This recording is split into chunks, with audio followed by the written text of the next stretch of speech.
All right, sports fans, welcome back to another episode of Pez's Picks. I'm Jeff Hartman, joined by Pez himself, the man who's been locking it down in the NFL playoffs. Pez, what's up? Jeff, we're living the dream here. I mean, we're at the beach, South Jersey, Cape May County, not that North Jersey, tan gym laundry. That I like those guys, Jeff, but that's not us down here. A little more surf community. Driving home, first day over 50 degrees today.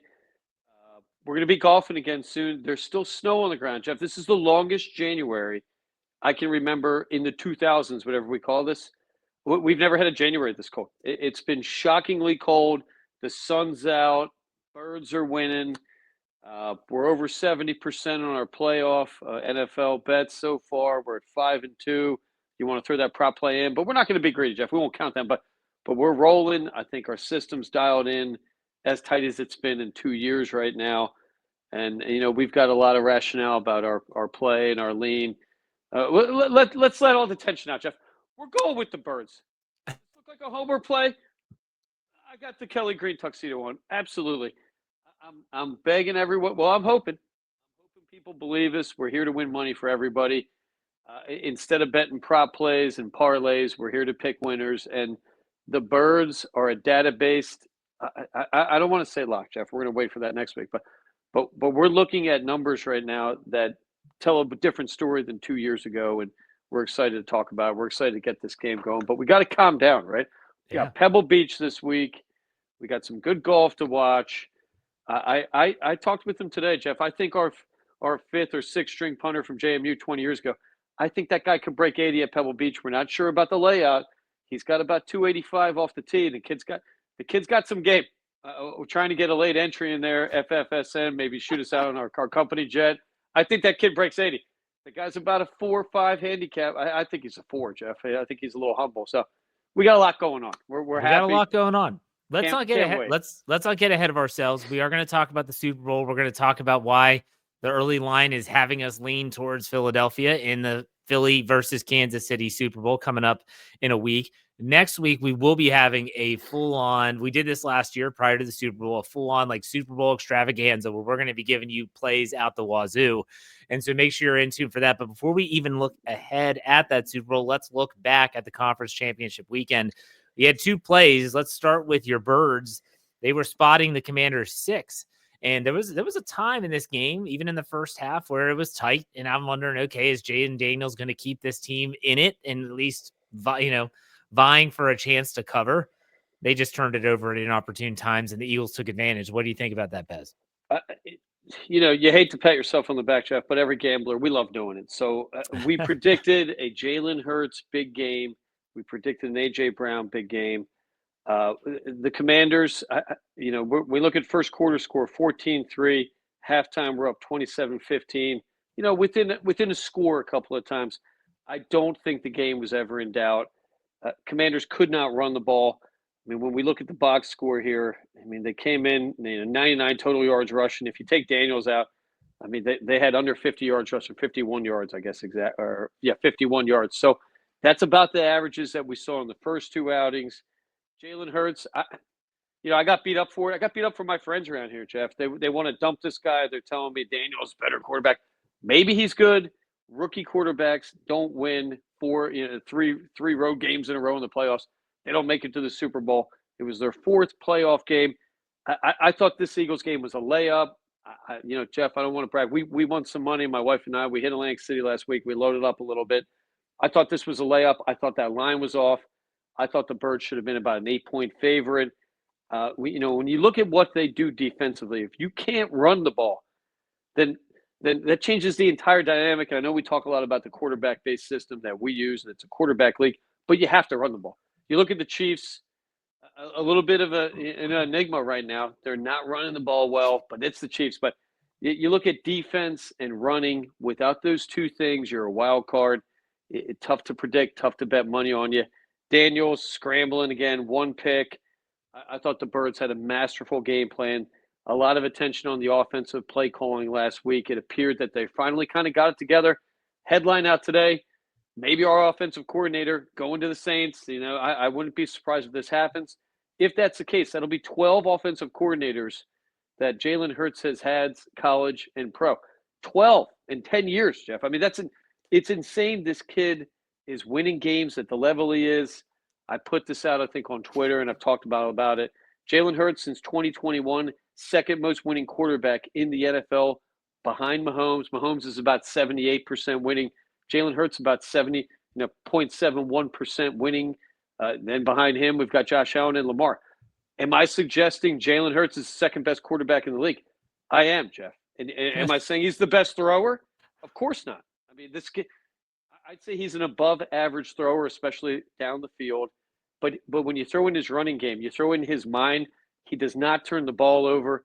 I believe he and Patrick Holmes right now are tied for the record, the longest streak in playoff games. I think they're both at 7 without an interception.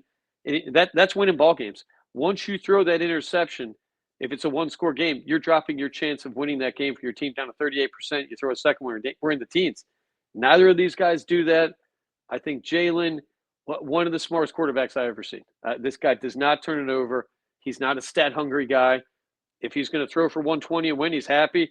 He almost put up 250. We got to 246, which hurt a lot of people, Jeff. Big money last week on Jalen Hurts to hit 250. Our man, the sling man, needed 4 more yards. He was cashing an $800 parlay, which I told him not to do. He bet him straight up anyway. And A.J. Brown came in, I think, a plus 340 at over 90 yards receiving. I don't know where that came from. Credit to Washington, though. I think they outplayed their team. I think they were coached well. I don't think that team was very good. Their offensive and defensive line, not too hot. Quarterback looks good. But and Pez's picks, as you know, we talk a lot about this in the summertime when we're putting in future plays. Quarterbacks in their second year tend to come down to earth. We saw that with C.J. Stroud. I imagine we're going to see the same with Daniels. But for the Birds, I think it was our best all-around game of the season. Defense, I mean, their defense, that D-line, I don't know, Jeff. I don't want to get ahead of myself, but that D-line, dominant. Our secondary, we were healthy this week. I mean, they locked down those receivers. McLaurin's no slouch. Locked him down. Great win for the Birds. Great win for Pez's picks. We should have loaded up more on them, Jeff. But that's every gambler's story.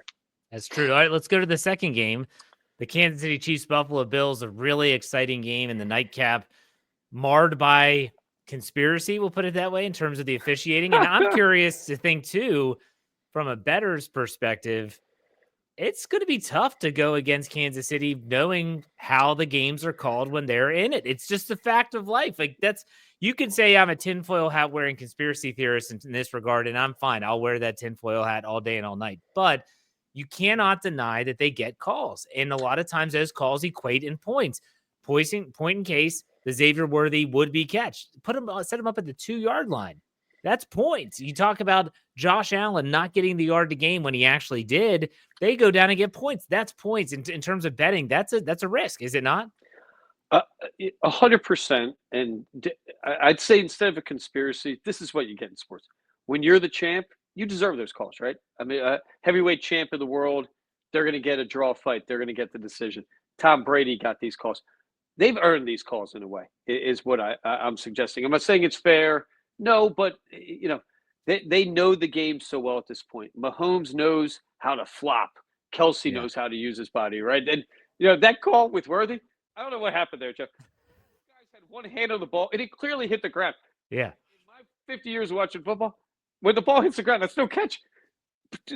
Not one guy had 2 hands on the ball and hit the ground, so I don't know what the hell happened there. I don't think that Josh Allen was a first down. I don't think that was clear enough to turn over. It was close, but, they had some base on the D-line blocking that. But I respect the champ getting the call. That's why we love playing him from the Philadelphia Eagles this week. To be the champ, you got to beat the champ, right? Then Tom Brady got these calls. You go back to Joe Montana got these calls. There were years that the Dallas Cowboys got these calls. So at the end of the day, that doesn't change gambling wise. And I don't think those calls changed the game in the end. I think the Chiefs were going to win that game. I think they knew they were going to win that game. It appeared the Bills, when they started that game, had this nervous energy about them that they were afraid to lose. When you're afraid to lose, you're not going to play your best ball game. The Chiefs came in there with this chip on their shoulder. We're going to beat you again. Now, were we as confident on this one? We weren't, Jeff. We put out a video on our Instagram feed. I talked about it with my producer, my wife. So I said, I'm not even going to say anything. What's there to say? What am I going to say? Mahomes is good. Josh Allen's good. I think it was a coin toss game, but at the end of the day, Andy Reid, and Patrick Mahomes are here. Josh Allen and I can't slip in my name right now. He's an Eagles assistant coach. I already forgot Bills head coach, but they're Sean McDermott. Sean McDermott, great coach, but you're here. I don't think they have the talent. Their defense wasn't very good, and the Chiefs never seemed scared. I mean, that game did not seem out of hand.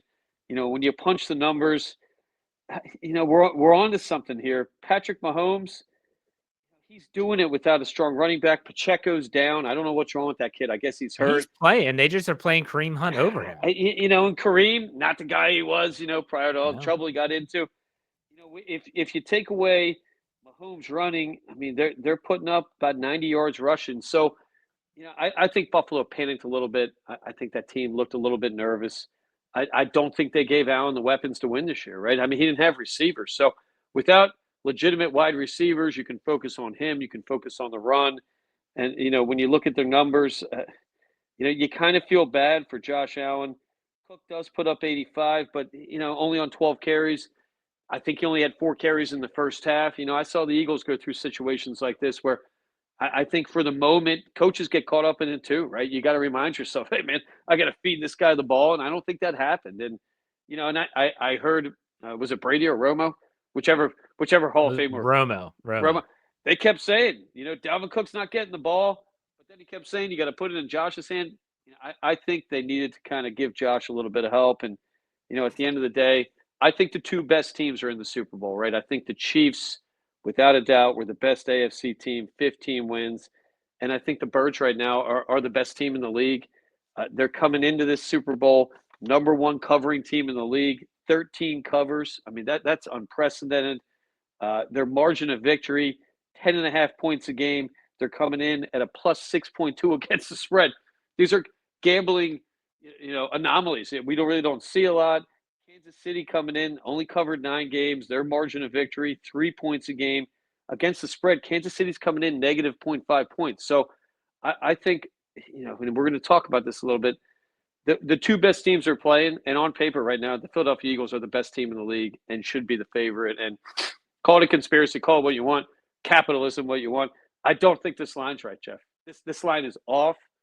I know I'm wearing the Kelly green. If you're not watching, then erase hearing that. But there are times when you find advantages in the data, and we're going to point out some other things we're looking at, indicators we like to call them, as to why we think that our system has the Philadelphia Eagles right now 4 or 5 point favorite. I'm just going to say it, Jeff. They should come into this game at that point, and we'll break it down when we go over the numbers here. So the current line that you have is, correct me on, what is that? You said it's 1.5. So the current line, Eagles are getting 1.5, which, okay, when there's a lot that goes into setting these lines, and for the Super Bowl, there's more than normal. For the Super Bowl, they're looking at 2 weeks of gambling. So I think what goes into it, the intangibles are, how do we balance out this action? There's going to be a ton of action coming from Philadelphia. The Eagles are notoriously one of the most bet teams. To the point, Jeff, I do have a conspiracy for you. I bet you weren't aware of this. Towards the end of the Philadelphia Eagles blowout win, the FanDuel website in the Garden State of New Jersey, I'm not sure if this was national. I do have a connection to FanDuel, maybe a computer nerd guy, got a lot of employees under him. He was a little mum with going, I don't know what's going on. Website crashed, Jeff. You could not get on that site until I think about midway through Kansas City. I had guys going crazy. They're blaming me, Jeff. I don't even know why. I'm not connected to FanDuel, but they're blaming me. They're telling me to call. The website was shut down. It crashed. Now, was that intentional? I don't know. Did they get killed on this game? I imagine that the Birds game crushed them, especially in the Philadelphia, New Jersey area. Nobody was betting Washington. I do know nationally Washington had about 66% of the action, so maybe they were sitting on it. Maybe they didn't want to run any risk. I don't know what happened. I don't know about the other betting sites, but maybe a little conspiracy. Maybe the FFSN legal team gets on this, Jeff. I'm neither here nor there. But in the illegal gambling world, we never crash, Jeff. That phone, you had your action. You had about an hour before, about kickoff, hour 15. Nobody closes on playoff weekend. I'm calling fraud on them a little bit, Jeff. But 1.5, the way we punch our numbers, and one of the things that we really look at when we're picking winners each week, a big part of our algorithm, we talk about the quarterback all the time. The other one is going to be point differential, average point differential, offense, defense. So what we're talking about there is what are the offensive average points scored a week? What are your defense's average points given up a week? So when we punch those numbers, I had to look at it 3 times because this line, it scared me.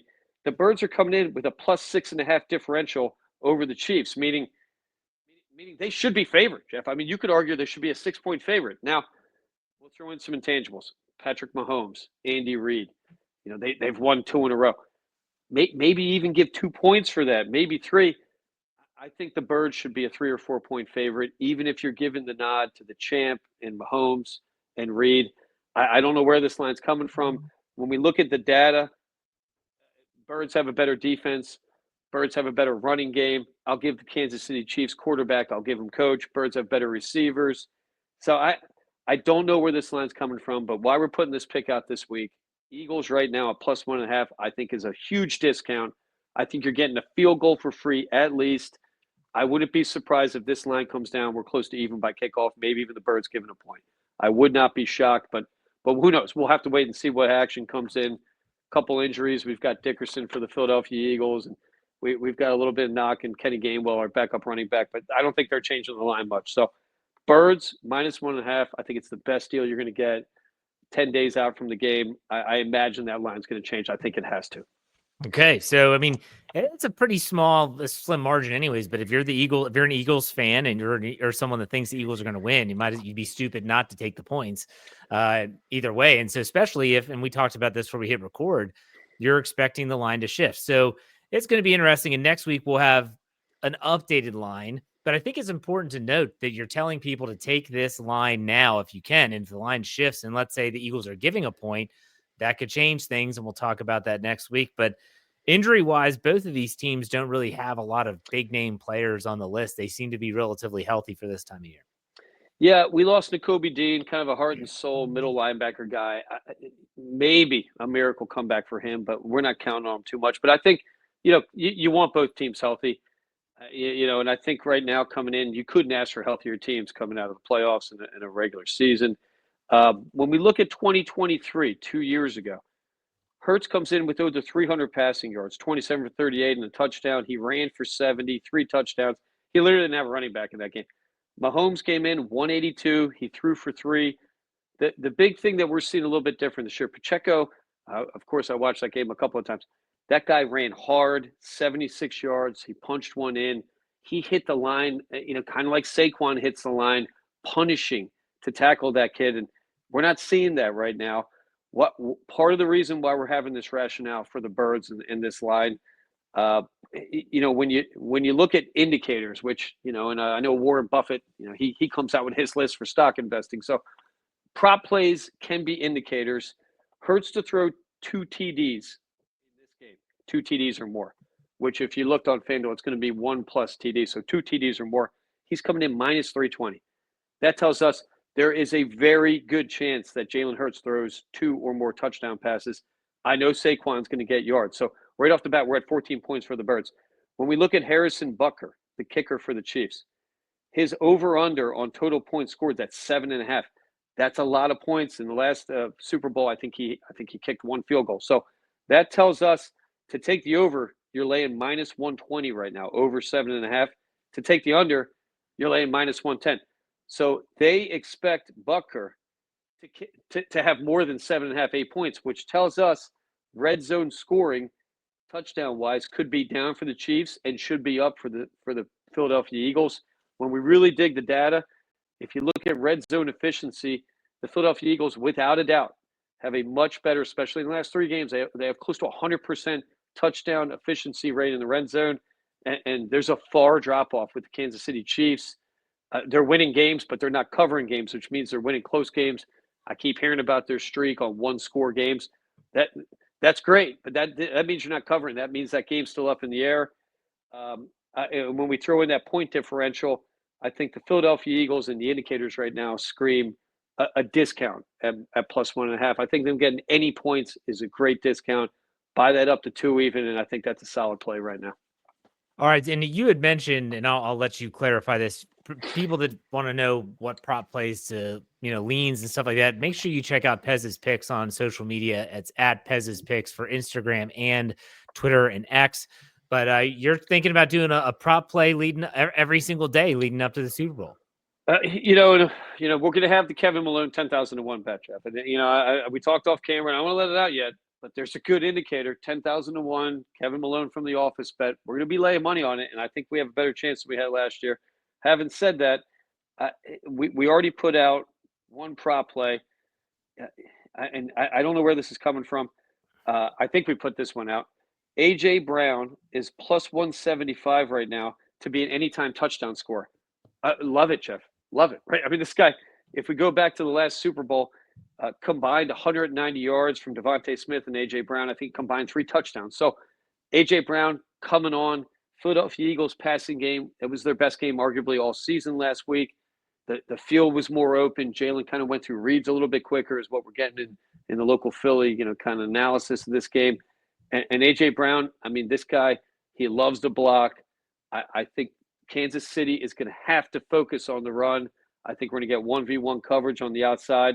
And Jalen Hurts, one of the best 1v1 coverage, man-to-man coverage quarterbacks in the league. I think he comes in second statistically. So, we don't know what that tricky guy is going to do, Spagnuolo, but I think he has to stop the run. I love A.J. Brown at plus 175. I don't know where that line's coming from, but I think you jump on that now. That's a solid play. Saquon, I mean, he's lame, but you're minus 200 for Saquon to score a touchdown. So we go back to these indicators. If you're minus 200, they expect Saquon to score some touchdowns, right? Jalen Hurts even minus 110 to score. Travis Kelce plus 130. Kareem Hunt plus 130. So the books are telling us more than likely the Eagles are going to be scoring more touchdowns. I mean, we have to look at it that way. They don't give you discounts. We talk about this all the time, Jeff. They're not giving you free money. I think the Philadelphia Eagles proved last week they're a 2 offensive team. They can throw it. They can run it. And if I'm Spagnuolo, I'm going to try my best to slow that run game down.